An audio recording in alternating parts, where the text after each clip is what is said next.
To welcome Foreign Minister Kuleba here. Dmytro, it's always wonderful to have you in the United States at the State Department, to you, to the entire Ukrainian delegation, including the head of the Office of the President of Ukraine, Andriy Yermak.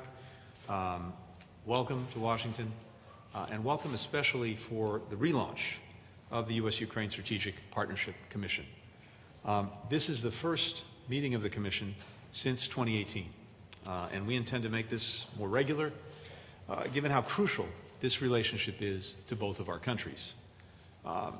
The purpose of this meeting is not only to maintain our strong relationship, but to deepen it and expand to new areas of cooperation so that we advance our shared interests and meet our shared challenges.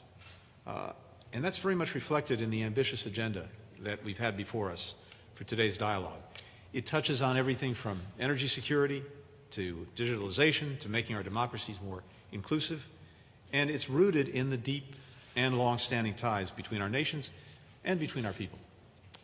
As President Biden made clear when President Zelensky visited in September, and as I underscored when standing alongside President Zelensky in Ukraine back in May, and as the President and I reaffirmed again when we saw President Zelensky at COP26, the United States' commitment to Ukraine's independence, sovereignty, territorial integrity is ironclad. And that's something that I said again to Dmytro today. It's a position that will not change. We stand with Ukraine. We're concerned by reports of unusual Russian military activity near Ukraine. We're monitoring the region very closely.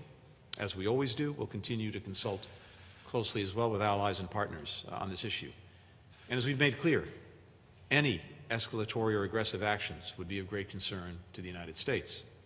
We continue to support de-escalation in the region and diplomatic resolution to the conflict in eastern Ukraine.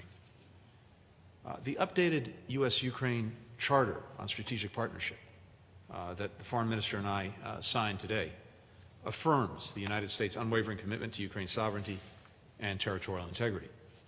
It reflects our country's continued commitment to advance the mutual priorities set forth in the September 1 joint statement signed by President Biden and President Zelensky, and outlines key areas of cooperation, including security, the rule of law, and economic transformation.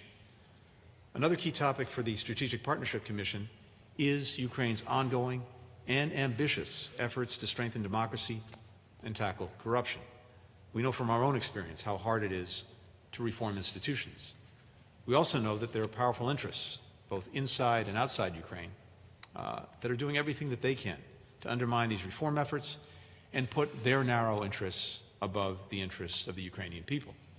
And we recognize the important steps that Ukraine has taken, like finalizing the National Anti-Corruption Bureau law just last month, even as much work remains to be done.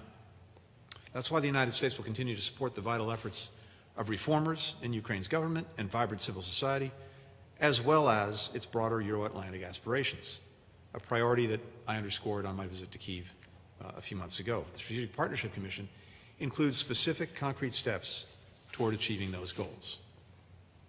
We're also discussing ways to ensure the security of energy supply to Ukraine. That includes providing new funding to help Ukraine diversify its energy resources, working with key allies and partners to bring to bear all available leverage and pressing for an extension of Ukraine's gas transit agreement with Russia, and supporting Ukraine's efforts to connect its electrical grid to Europe's. So, in closing, the revitalized Strategic Partnership Commission is just one of many ways that we're strengthening the Ukraine-U.S. partnership and setting the course for closer collaboration in the months and years ahead. And we look forward to seeing the progress that we're making today be realized, be implemented as we carry forward in a partnership that is of great importance to both of our countries. With that, Dmytro. Thank you, Tony.